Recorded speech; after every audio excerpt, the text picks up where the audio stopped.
Johnson pulls up. Shot clock is at 5. O'Connor, corner three, Billups. Give it to him. Tie ball game. Grant, he's alone in the corner, and he's got the three ball to make it a 1-point game. There's Haynes, and he's got it plus the foul. They had gone 8 minutes without making a field goal. They've got back-to-back shots, and now a chance to make it a one-possession game. The Davidson lead of 16 is evaporated, but that's why you want Lawyer on your team. He answers right back. We welcome you to Northern Virginia, where today the top team in the Atlantic 10, the George Mason Patriots, will take on the St. Joe's Hawks right here at Eagle Bank Arena in Fairfax. And a happy Saturday afternoon to everybody. Geoff Arnold joined alongside by Tim McCormick. Tim, it has been a magic carpet ride all year long for the George Mason Patriots. As for St. Joe's, they're probably playing their best basketball at the right time. A lot of his coaches think that he is going to be, Jared Billups, a coach one day.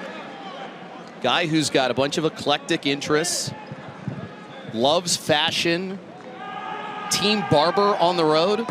You always have to have one of those guys. Yes. Well, the first of two at the line for Braden O'Connor. I mean, he's a part of it, Tim, but really what makes this Mason defense so good? 12-3 run for St. Joe's, who've been on top by as many as 16 points in this game. Mason briefly had the lead in the second half before St. Joe's got things back in gear. Brown, there was no window, and Jared Billups made sure of it.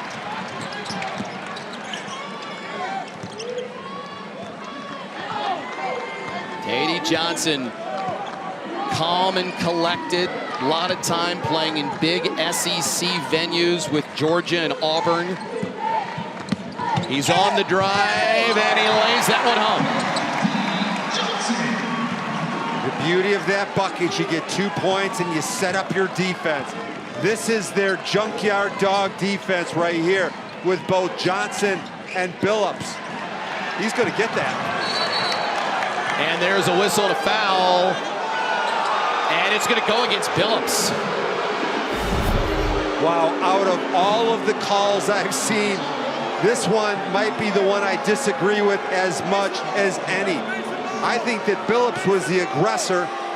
He was on the floor first. He got the ball. I don't see how that's a foul. I was going to say, it feels like it should have been a no call. That foul means that St. Joe's will head to the free throw line for the front end of the 1-and-1. Simpson about an 80% free throw shooter for the year. Doc Rock didn't like that call either.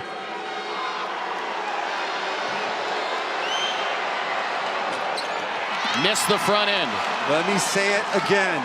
After a somewhat controversial call, a smart offensive player will drive because they'll probably draw a foul. There's Haynes, and he's got it plus the foul. They had gone 8 minutes without making a field goal. They've got back-to-back shots, and now a chance to make it a one-possession game. Yeah, beautiful delivery. And all of a sudden, St. Joe's is having some issues with foul trouble. And they rolled the dice in for Ajibaw. That's it. He's fouled out. You'd certainly like to have him the last 3 minutes of a close game. Can I point out once again why I chose Jalen Haynes as my first team all A-10 center? He's the guy that everybody has to double, and St. Joe's has decided not to, and he's made them pay. He's got 19 points, 8 rebounds. So now that you don't have Ajibaw, who's one of the best rim protectors in the Atlantic 10, it'll make things easier for Haynes, who reaches 20 points with that made free throw, and it's a 3-point affair. Just about 6.5 minutes left to go. Today has been a slog for George Mason. Punch, counter punch, with the Patriots having now scored the last 6.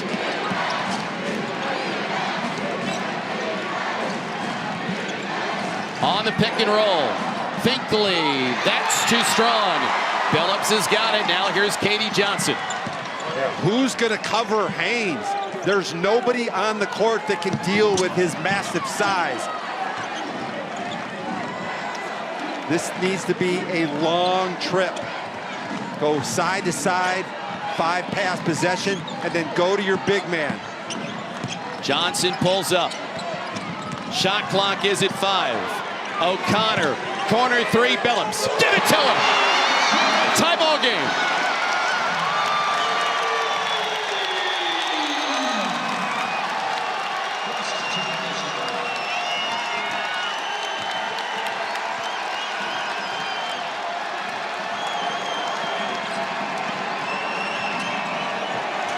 Reynolds guarded by Haynes. Say that again.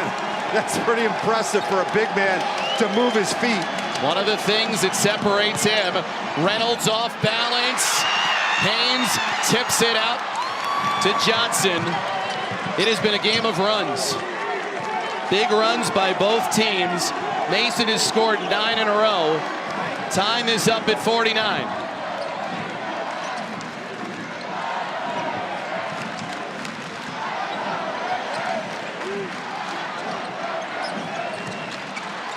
O'Connor gets to the rim.